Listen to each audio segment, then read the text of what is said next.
Quero convidar você a abrirmos a palavra de Deus, um texto, Atos dos Apóstolos, Atos capítulo 1, versículo 1 até o versículo 11.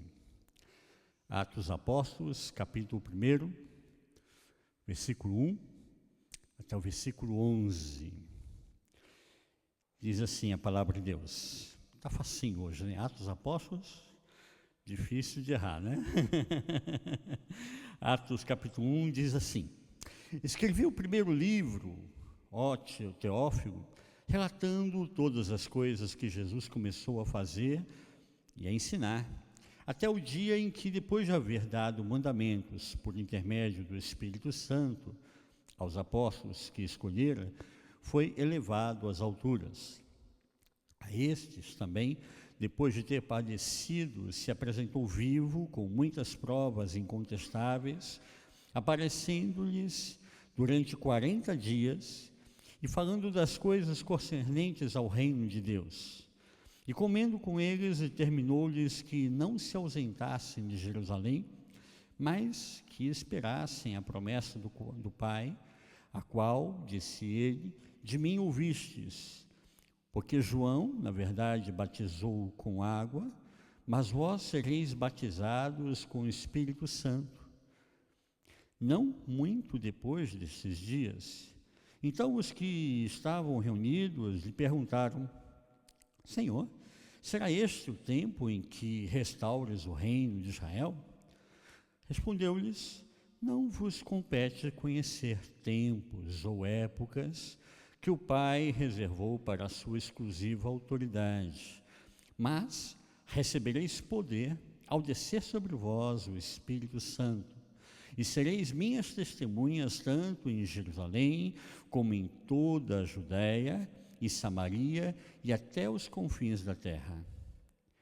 Ditas essas palavras, foi Jesus elevado às alturas, à vista deles, e uma nuvem o encobriu dos seus olhos. Então, estando eles com os olhos fitos no céu, enquanto Jesus subia, eis que 2 varões, vestidos de branco, se puseram ao lado deles e lhes disseram: varões galileus, por que estáis olhando para as alturas? Este Jesus, que dentre vós foi assunto ao céu, virá do modo como o vistes subir. Até aqui. Oremos. Pai, obrigado, Deus. Obrigado porque Tu és um Deus que sempre está atento ao nosso clamor, à nossa oração, à nossa vida. Pedimos a Ti, ó Deus, a Tua graça. Pedimos a Ti, ó Deus, que o Teu Espírito Santo venha falar ao nosso coração essa tarde. Damos liberdade a Ti, ó Deus, para ministrar a cada um de nós a semente da Tua palavra, e nada venha nos desviar a atenção a não ser para a Tua palavra. Renova-nos na Tua graça, no Teu amor e na unção do Teu Santo Espírito. Nós oramos e Te pedimos. Amém. Amém. Nós estamos encerrando hoje esse momento dos encontros com o ressuscitado. Quinta-feira nós celebramos o dia da Ascensão, que é uma prática dos países protestantes, né? A gente que vem do Brasil não se celebra o dia da Ascensão do Brasil, se celebra o Corpus Christi, mas não o dia da Ascensão. E aqui é legal isso, porque você começa a pensar, a refletir sobre a história, né? A entender esse contexto que realmente nós estamos inseridos. Ao longo desses domingos nós falamos sobre esses encontros com o ressuscitado. Maria Madalena, trazendo uma mudança de expectativa, uma mudança de paradigmas, mudando a questão da Páscoa evangélica diferente de outras tradições. Vimos sobre os 10 discípulos se encontrando com Jesus, seus medos, seus temores, suas dificuldades. Vimos os 11, Tomé presente, E ele colocando a dúvida dele: se eu não tocar ali, se eu não mexer do lado, não é Jesus, né? Tomé é o homem moderno, que é usado também pela razão, pela ciência, e que deseja tirar as suas dúvidas. E aí a gente encontra em Tomé o espaço do homem moderno. Vimos também a ação através dos 7 apóstolos, a pesca maravilhosa ali, 153 peixes. Foi um momento importante para entender a questão da amizade, do amor. Depois o número pitagórico, né? Interessante esse texto para todos nós. Domingo passado tivemos o apóstolo pregando aqui, foi um momento marcante para todos nós. Eu chegando da Grécia, cansado, né? Só o pó, né? A gente parado ali e fingir que está de pé, mas na verdade não está mais, né? E hoje eu queria falar com vocês sobre essa introdução de Atos dos Apóstolos. É o momento da ascensão de Jesus. E aqui esse texto fala fortemente ao nosso coração sobre algumas ações que nós precisamos trabalhar na nossa própria vida. É interessante porque Jesus está tendo o último encontro físico com os apóstolos. E nesse último encontro físico que ele tem ali com os apóstolos, ele ainda continua, a gente vai percebendo que ao longo de todos esses encontros com o ressuscitado, ele ainda continua trabalhando algumas características emocionais, de alma, de caráter, de personalidade, com esses mesmos apóstolos. A igreja já não está mais com medo, trancafiada dentro de 4 paredes, já saiu para fora. É meio estranho falar sair para fora, né? Mas ela já saiu das 4 paredes, já está enfrentando a realidade, mas nem por isso ela está plenamente pronta para a realidade que ela deve enfrentar. Ao olhar para esse texto, a gente começa a ver que Jesus está no Monte das Oliveiras. Eu estive nesse lugar em Israel. É impressionante esse local.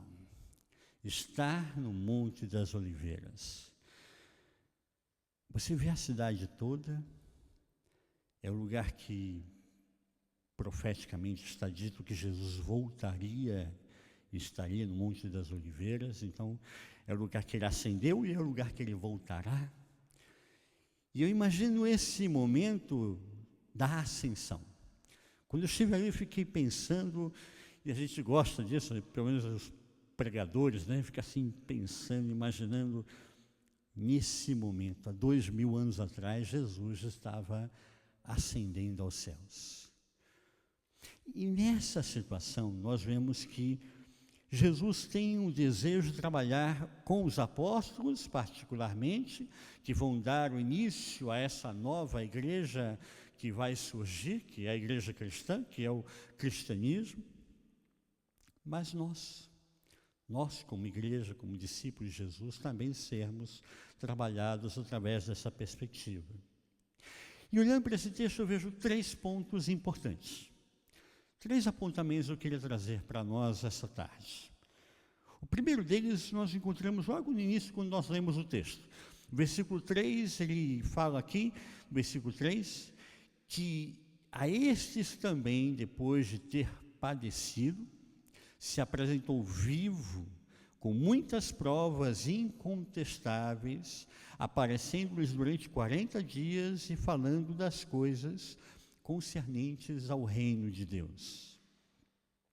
E somado esse texto, eu queria que você deixasse marcado esse texto, mas vemos um outro texto também. Pega 1 Coríntios, capítulo 15. 1 Coríntios, capítulo 15, versículo 6. 1 Coríntios, carta do apóstolo Paulo, 1 Coríntios, capítulo 15, versículo 6, diz assim: depois foi visto por mais de 500 irmãos, de uma só vez, dos quais a maioria sobrevive até agora, porém alguns já dormem. Depois foi visto por Tiago, mais tarde por todos os apóstolos, e afinal, depois de todos, foi visto também por mim, como por um nascido fora de tempo.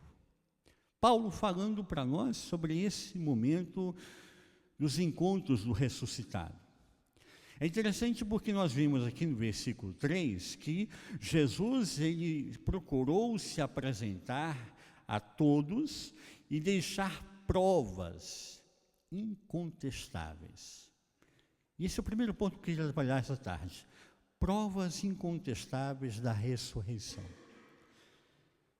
São momentos que Jesus foi se apresentando a cada um deles. Durante 40 dias, Jesus esteve se apresentando aos apóstolos e aos discípulos dos apóstolos, nós estamos vendo aqui constantemente. E Paulo vem acrescentar que chega um momento que ele está presente diante de mais de 500 pessoas. É uma aparição pública para mais de 500 pessoas. É interessante olhar esse ponto, porque existem hoje estratégias para que eu pense que ser cristão é eu me assomar a mais uma religião. Mas ser cristão não é mais uma religião. Desculpe, mas é a religião. É o religarem. Só Cristo ressuscitou. Só Cristo está vivo à direita de Deus Pai, intercedendo por mim e por você. Só Cristo, durante 40 dias, teve autoridade para se apresentar a diversos setores, diversos grupos de pessoas. Só Cristo apareceu numa só vez a mais de 500 pessoas, como Paulo diz. Só Cristo esteve ao longo desses 40 dias falando com pessoas em contextos diferentes, em lugares diferentes, com pessoas diferentes. Uma tentativa de hoje, nos dias de hoje, do homem moderno, é tentar de alguma forma, numa linguagem mais ou menos científica, dizer que talvez esse seja uma ótica. Talvez era um grupo que estava influenciado por causa da morte de Jesus. Talvez era a emoção se confundindo com a realidade. Talvez é só uma questão da psique. Mas não é nada disso. E nessa tentativa de repente, dar uma roupagem científica, tenta enganar aqueles que não têm conhecimento e, ao mesmo tempo, colocar dúvida naqueles que são fiéis à palavra. E começar a questionar a si mesmo se realmente é isso mesmo que está acontecendo. Porém, esse texto é interessante para nós, ele marca. Aqui nós temos um marco doutrinário da nossa fé, da nossa esperança, das nossas expectativas. E Paulo, mais tarde, vai trabalhar justamente esses pontos, porque se Cristo não ressuscitou, é vã a nossa fé. E Paulo, então, trabalha conosco também essa mesma direção, de que é Cristo que deixa provas incontestáveis, não somente para os apóstolos naquele momento, mas para a sua igreja, que sou eu e você. Eu vi uma charge essa semana, falando sobre o negócio da ascensão, e a charge tinha Jesus e todo mundo com o iPhone assim, tirando foto, Não tinha iPhone na época para tirar foto, para dizer, olha, Jesus ressuscitou, está aqui a foto. Olha, Jesus ascendeu aos céus, tirou outra foto.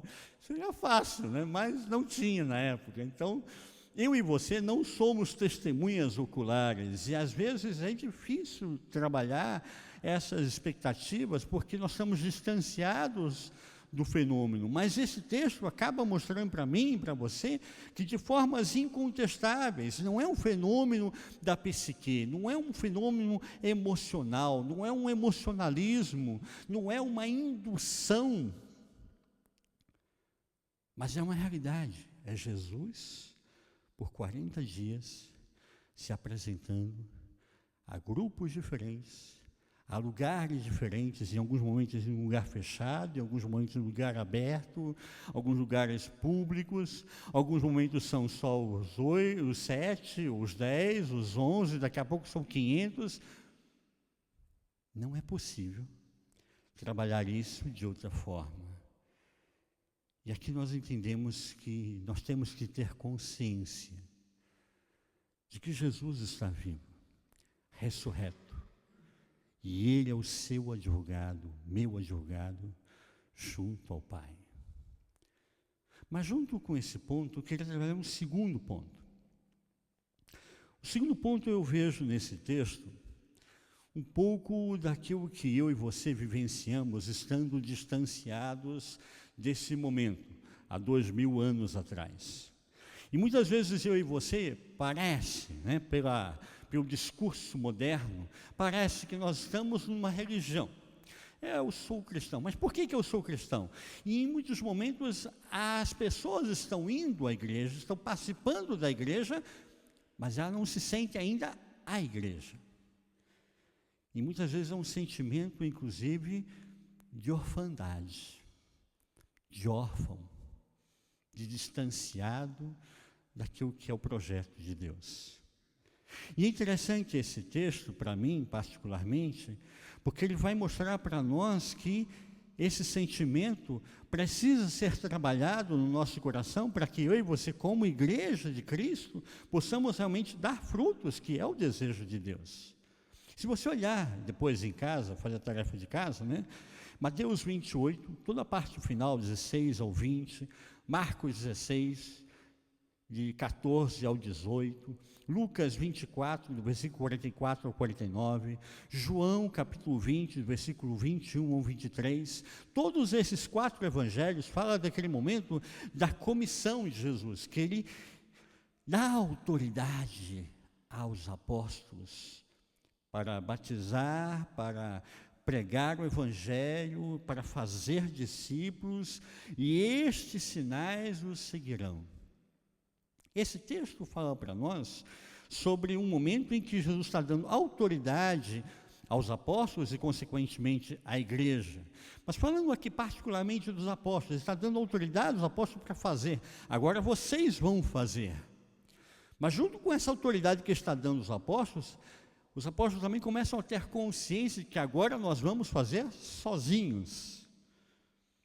E esse caminhar sozinho é o mesmo sentimento que às vezes bate no meu e no seu coração, que às vezes parece que nós estamos caminhando sozinhos.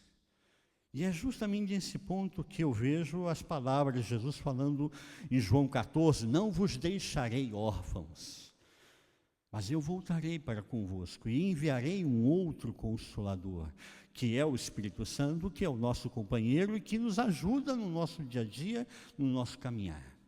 Esse sentimento de orfandade, na verdade, ele vem trabalhar um sentimento bem particular nosso.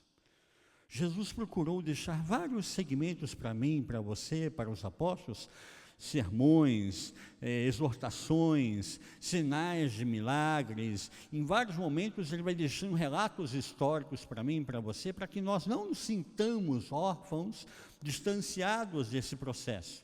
Mas mesmo assim esse processo acontece. E para trabalhar esse processo da questão da orfandade e as nossas carências, eu vejo aqui 4 pontos que eu queria trabalhar com você essa tarde.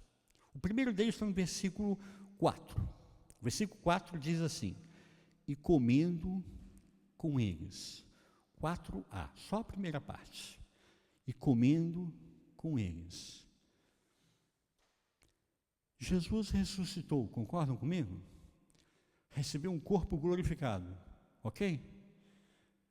Jesus precisa comer? Não. Ele tem um corpo glorificado, ele não precisa mais comer. Ele não tem fome, ele não tem essa necessidade mais. Porque ele se apresenta aos apóstolos, antes da ascensão, são minutos antes da ascensão, ele para e começa a comer com eles, e comendo com eles. Jesus está trabalhando aqui comigo e com você o que muitas vezes o sentimento de orfandade vai gerar, que é a questão do medo do sustento. É interessante esse texto justamente por isso. Jesus para tudo para comer com eles. Comer com eles é sentar à mesa, é ter comunhão, é participar em família, é estar junto, é dar segurança. Comer com eles nesse momento é dizer, eu vou estar com vocês, eu vou trazer segurança para vocês, eu vou trazer para você justamente aquilo que você sente que é carência, que você tem necessidade. Sou eu quem vou suprir as suas carências. Sou eu quem vou suprir a sua mesa. O filho, ele é um sentimento humano, um sentimento de filho também, de ter necessidade de ser alimentado. O órfão tem mais ainda a carência nesse aspecto. Porque nós temos nos nossos pais aquele que pode, de alguma forma, trazer conforto e segurança para cada um de nós. E falar sobre comida, falar sobre comunhão, é um ponto-chave para que nós possamos entender a caminhada cristã. Entender que Deus tem um propósito para mim e para você, e Ele quer continuar essa boa obra que já começou na nossa vida. Quando Jesus resolveu jejuar, jejuou 40 dias e 40 noites no início do seu ministério, lembram? Qual foi a primeira tentação que ele sofreu nesse momento, que diz o texto que ele teve fome? O que Satanás tentou a Jesus? E diz lá em Mateus 4, se és o Filho de Deus, manda que essas pedras se transformem em pães. Jesus, porém, respondeu, está escrito, não só de pão viverá o homem, mas de toda a palavra que procede da boca de Deus. Quando nós temos carência nutricional, temos fome, nós entramos em pânico. E é justamente a estratégia que o inimigo foi tentar a Jesus. Se você é o Filho de Deus, então transforme essas pedras em pães.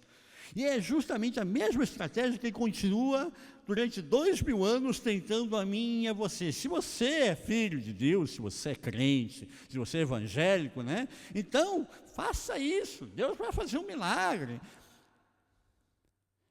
E é interessante que a resposta que Jesus dá aqui nesse momento é, não tentarás o Senhor teu Deus, nem só de pão viverá o homem, mas de toda a palavra que procede da boca de Deus. Jesus, nesse momento, está fazendo uma relação entre a minha nutrição física, o meu alimento físico, com o alimento espiritual. Eu e você somos sustentados pela palavra de Deus. O que diz Romanos, capítulo 10, versículo 17? A fé vem pelo ouvir e ouvir a palavra de Deus. Quando Jesus senta com os apóstolos para comer com eles, está dizendo para eles, sou eu que vou continuar suprindo a vocês em toda essa caminhada. Sou eu que vou manter você nesse processo. E sou eu quem vou suprir a sua carência. Portanto, aqui cabe a nós uma tarefa. Qual é a nossa tarefa? Buscarmos a palavra. Nos alimentarmos da palavra. O desafio nosso aqui é, temos nós nos alimentado corretamente da palavra de Deus? Ou a gente vai buscar a palavra de Deus somente no domingo? Interessante aqui, porque nós estamos combatendo esse sentimento de orfandade. Mas junto com esse ponto, ainda nesse versículo 4, existe um segundo ponto na questão da orfandade. Versículo 4b diz assim, determinou-lhes que não se ausentassem de Jerusalém, mas que esperassem a promessa do Pai. A orfandade, além de centrar em nós mesmos e gerar um sentimento de orfandade e de carência da sustentabilidade, a orfandade também pode produzir uma falta de proteção. De algum momento nós nos sentimos desprotegidos. Agora eu estou só. Agora eu estou sozinho. Como eu vou fazer a partir de agora? Nós temos os nossos pais, falando de orfandade, o nosso referencial. O pai e a mãe são o nosso referencial, para o bem e para o mal, né? As coisas boas e as coisas ruins, mas são o nosso referencial. E é interessante porque, nesse ponto, a gente começa a entender que é o pai saudável, a mãe saudável, que vai cuidar do filho, que vai gerar no filho uma proteção. Aqui é a coisa de mãe, né? O filho vai sair e fala assim, você já se agasalhou, né? Você já se vestiu? Olha, leva o casaco, né? Olha, você levou o lanchinho, está levando dinheirinho para a merenda, né? Quando a gente era menor, né? Assim é que a coisa da mãe, a mãe preocupada, e o pai também. Meu filho, você, como é que está indo? Essa proteção de pai, Jesus mostra a nós nesse momento, versículo B, desse versículo 4. Ele determina a eles que não se ausentassem de Jerusalém. Ele sabe que é um momento crucial, os apóstolos viajarem pelas estradas é se expor. Existe a guarda romana que está procurando por eles, existe a guarda do templo que está procurando por eles, existem muitas pessoas que estão procurando por eles, e ele diz, fique em Jerusalém. É uma preocupação. É um cuidado carinhoso que Jesus está tendo aqui, nesse momento, com os apóstolos. E a mesma forma, Ele está tendo cuidado comigo e com você, quando Ele determina para mim, para você, algumas coisas que a gente aguarde, que a gente tenha paciência, que a gente confie em Deus, que a gente atenda à determinação daquilo que Deus ainda vai realizar na nossa vida. Lucas, ele escreve, o Evangelho de Lucas escreve o texto de Atos dos Apóstolos. Ele termina o capítulo 24 de Lucas dizendo, eis que envio sobre vós a promessa do meu Pai. Permanecei, pois, na cidade, até que do alto sejais revestidos. Revestidos. Revestir é receber uma nova roupagem.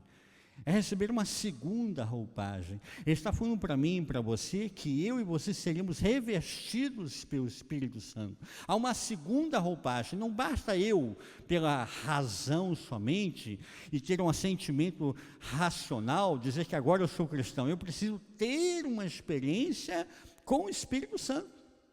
O Espírito Santo tem que habitar em mim, tem eu que ser templo do Espírito Santo e ser revestido do Espírito Santo. E a grande pergunta, então, nesse texto é, você já foi revestido pelo Espírito Santo?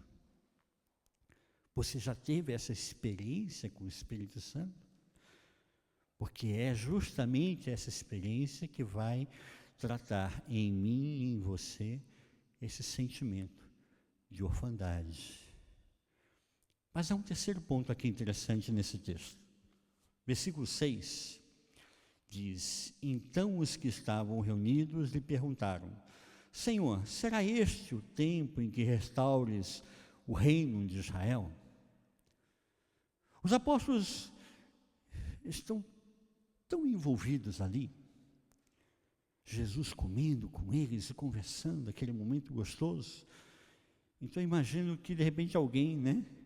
Senhor, será esse o tempo que o Senhor vai renovar agora, vai restaurar Israel? O que isso implica aqui? A questão de pertencimento, a questão de pertença, a questão de pertencer a um grupo social. Nós temos essa carência, nós precisamos pertencer a um grupo social. Nós precisamos pertencer a algum lugar.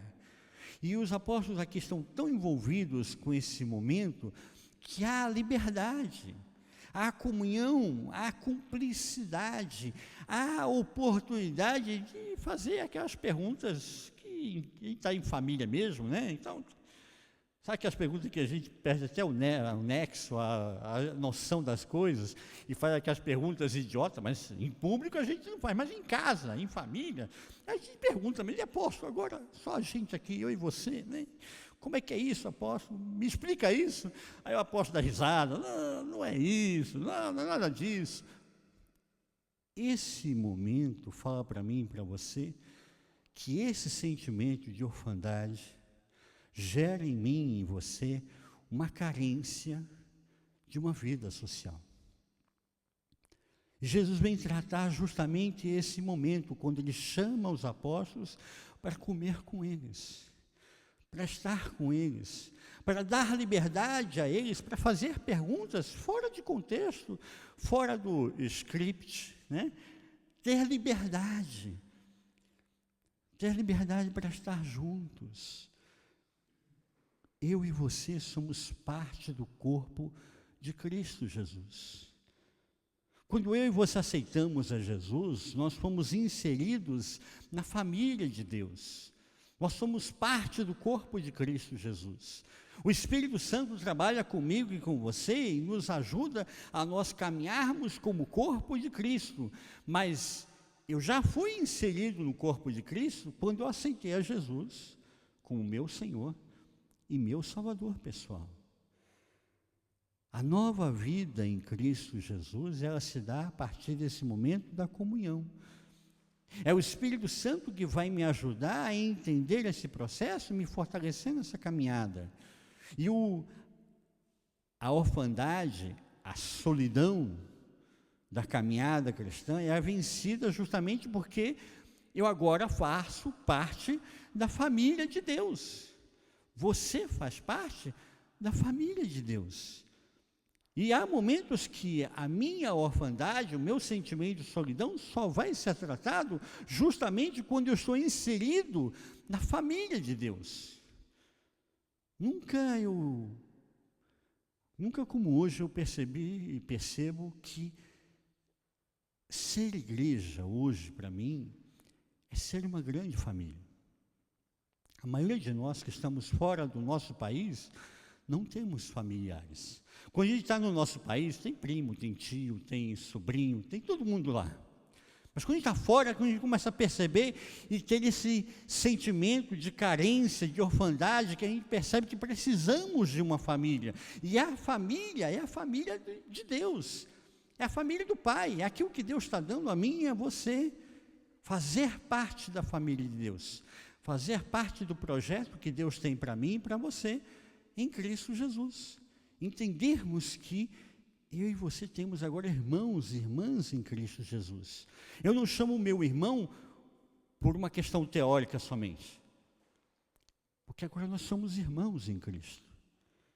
Você tem consciência de que agora você faz parte de uma família, que você tem irmãos que você pode chorar, contar as alegrias, compartilhar as dificuldades, pedir a intercessão por momentos críticos, compartilhar momentos que você realmente está carente. Isso eu só posso fazer na família. A família de Deus me dá essa liberdade. Você tem consciência de que você agora tem irmãos em Cristo Jesus, que estão juntos contigo para toda e qualquer situação?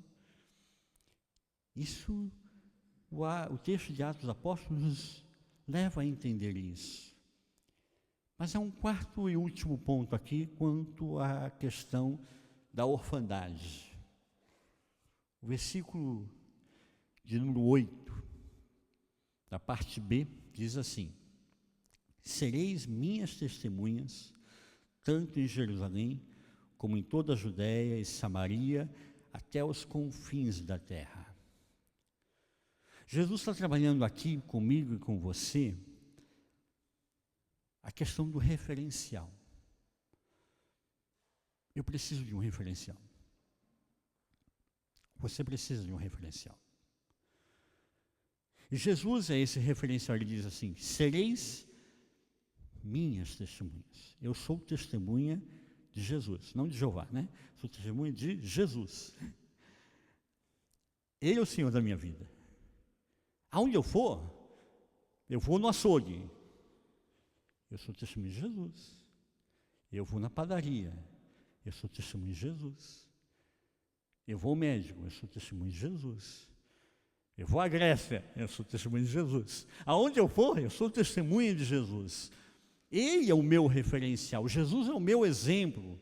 E um exemplo claro de carne, de osso, que deixou provas incontestáveis da sua presença na nossa vida.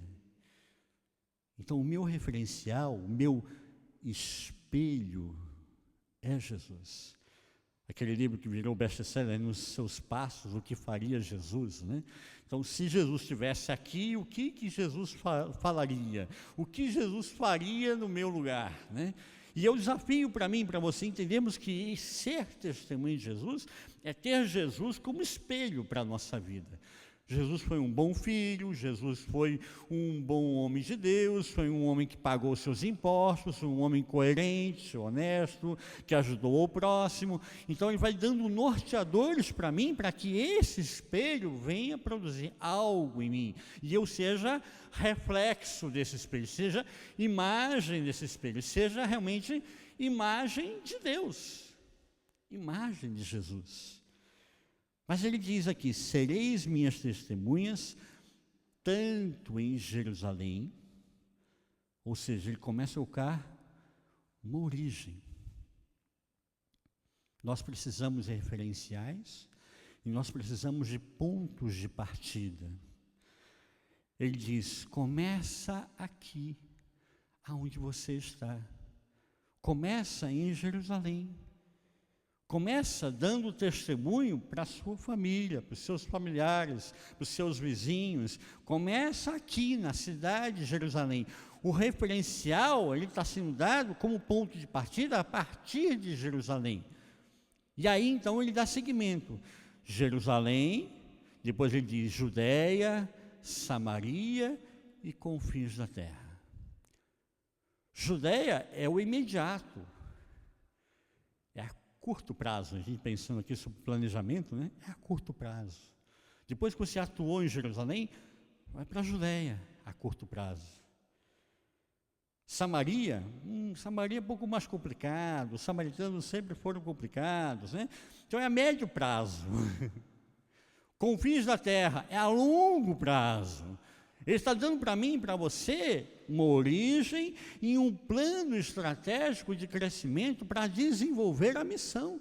Ele está falando que não vou deixar você órfão. Eu não vou estar com você somente aqui em Jerusalém. Eu vou estar com você em Judéia, em Samaria e nos confins da terra. Olha onde nós estamos. Nós somos os confins da terra. Se olharmos no mapa para Jerusalém. E aonde você for, se você pegar o avião hoje, for para o Japão, não, porque Jesus não tem passaporte para entrar no Japão, não pode entrar. Não, ele vai estar comigo até os confins da terra. O texto mostra para mim e para você que ele não quer que eu e você nos sintamos órfãos mais. Por isso Jesus para e guarda mais esse tempo com os apóstolos.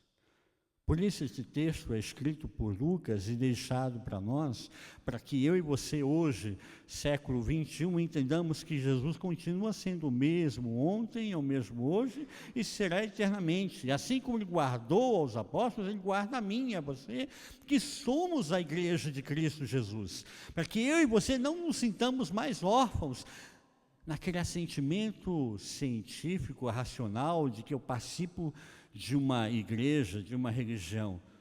Não, eu tenho uma experiência com Deus.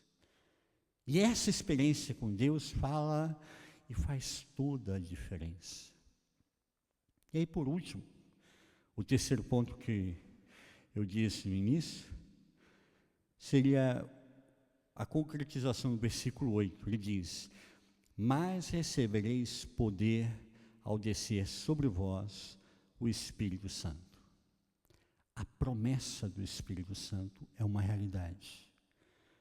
Jesus gasta todo esse tempo com os apóstolos para dizer para eles: fiquem em Jerusalém até que vocês sejam revestidos pelo Espírito Santo. O Espírito Santo, nesse contexto, ele vai dar autoridade à igreja.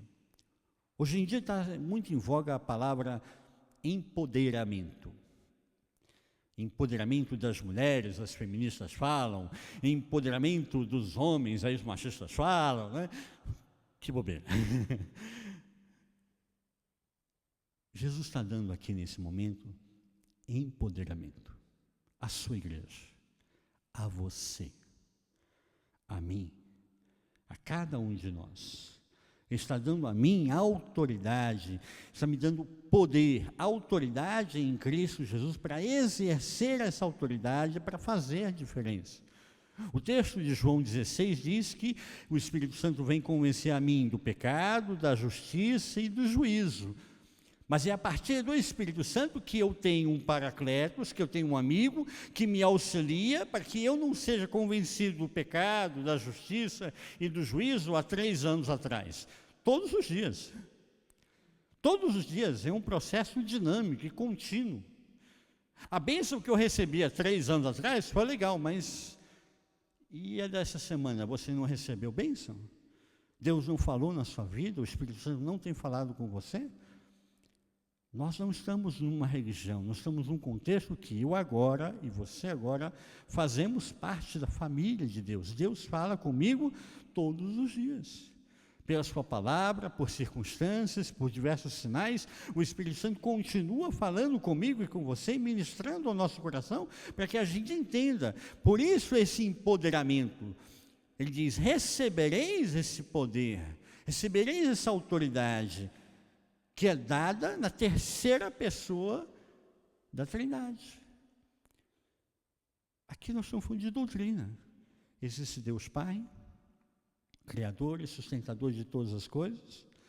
Existe Jesus, que está agora se preparando suas últimas palavras para a sua ascensão, para estar à direita de Deus Pai como nosso advogado, intercedendo por mim e por você, pelas nossas falhas, pelos nossos pecados, pelos nossos erros.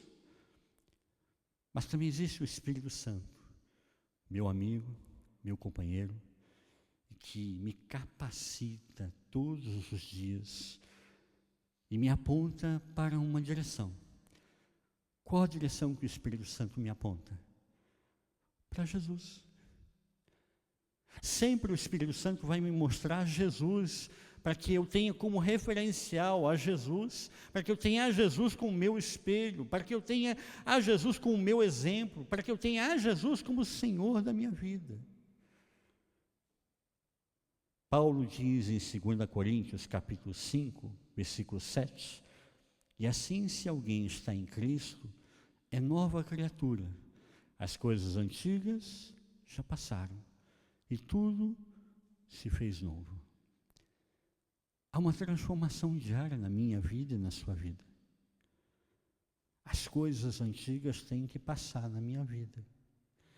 O Richard, que era o Richard do sábado, tem que ter apagado uma parte desse Richard, para que o novo Richard seja transformado em Cristo Jesus e seja hoje, domingo, um outro Richard. E amanhã, segunda-feira, é um novo Richard, porque há uma nova experiência em Cristo Jesus para mim e para você todos os dias. A nossa fé não é uma fé paralisada anos atrás, mas a nossa fé é uma fé dinâmica, que é transformada dia após dia em Cristo Jesus. Porque Cristo está vivo, porque Cristo continua falando com a sua igreja, porque o Espírito Santo continua presente e continua trabalhando com todos nós. E assim nós começamos a entender o que é essa igreja que caminha em meio às circunstâncias, em meio às situações de contemporaneidade e prevalece diante dessas situações. Prevalece diante dessas circunstâncias. Paulo diz em Filipenses 2,5, tende em vós o mesmo sentimento que houve em Cristo Jesus. Jesus é o nosso exemplo.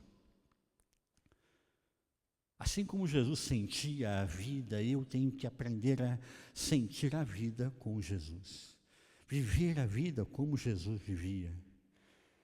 Portanto, nós podemos olhar para esse texto de Atos dos Apóstolos e entender que antes da ascensão, Jesus para tudo, somente para estar com a sua igreja, com os apóstolos, comigo, com você, com cada um de nós, porque você é importante para Deus. Esse texto nos fala então sobre as provas incontestáveis da ressurreição. Esse texto nos fala sobre esse sentimento de orfandade, não vos deixarei órfãos. E esse texto fala para cada um de nós sobre a vinda do Espírito Santo, a promessa de Deus para a nossa vida. Assim Deus quer trabalhar comigo e com você. E para encerrar, eu queria que você visse comigo o versículo 10. Versículo 10 diz assim: estando eles com os olhos fitos no céu, imagina esse momento, eles olhando para o céu, Jesus está subindo, estando eles com os olhos fitos no céu, enquanto Jesus subia, eis que 2 varões vestidos de branco se puseram ao lado deles, e lhes disseram: varões galileus, por que estáis olhando para as alturas? Esse Jesus, que dentre vós foi assunto ao céu, virá do modo como o vistes subir. Traduzindo aqui para o nosso contexto no dia a dia, né? Jesus estava olhando está subindo, os apóstolos estão olhando para Jesus subir, chegam 2 anjos e diz para eles: por que vocês estão olhando para cima? Por que estão parados aí? Vai trabalhar, vai fazer alguma coisa. Você está olhando para o céu, vai para o dia a dia, vai para a realidade. Porque Jesus foi, está à direita de Deus Pai, intercedendo por você e por mim. Ele vai voltar, mas enquanto isso, eu como igreja, recebi a autoridade para usar no meu dia a dia e testemunhar de Cristo Jesus no meu dia a dia. Falar do amor de Deus. Levar uma palavra amiga àqueles que estão órfãos, trabalhar os sentimentos das pessoas que estão ao meu redor e deixar que o Espírito Santo trabalhe os meus sentimentos mais profundos, mais internos, e me fortalecer nessa caminhada. Jesus vem para suprir o meu sustento, Jesus vem para suprir a minha proteção, me dar proteção.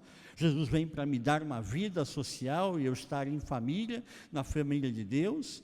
Jesus vem me levar a ter intimidade com o povo de Deus e participar do reino. Jesus vem me dar um referencial aonde eu estou e para onde eu vou. Jesus, na verdade, é o meu primeiro amor. E se eu me ausento desse primeiro amor, eu perco todo o contexto. Portanto, esse texto para mim me diz que Jesus ressuscitou, está de braços abertos para nos receber, mas Ele está olhando para mim, para você e me chamando para que eu vá, para que eu faça, para que eu cresça, para que eu busque cada dia mais o revestimento do Espírito Santo e a cada dia mais produza frutos, frutos dignos de louvor ao nome do nosso Deus. Quero convidar você para orarmos juntos nesse momento, colocarmos diante do altar de Deus a nossa vida, que Deus possa trabalhar em mim, em você, esse sentimento e retirar de nós todo o sentimento de orfandade, toda dúvida, todo medo, toda tergiversação. Trabalhar comigo e com você as nossas angústias e nos fortalecer em Cristo Jesus. Jesus é o meu e o seu referencial. É Ele e mais ninguém que pode suprir a minha e a sua necessidade.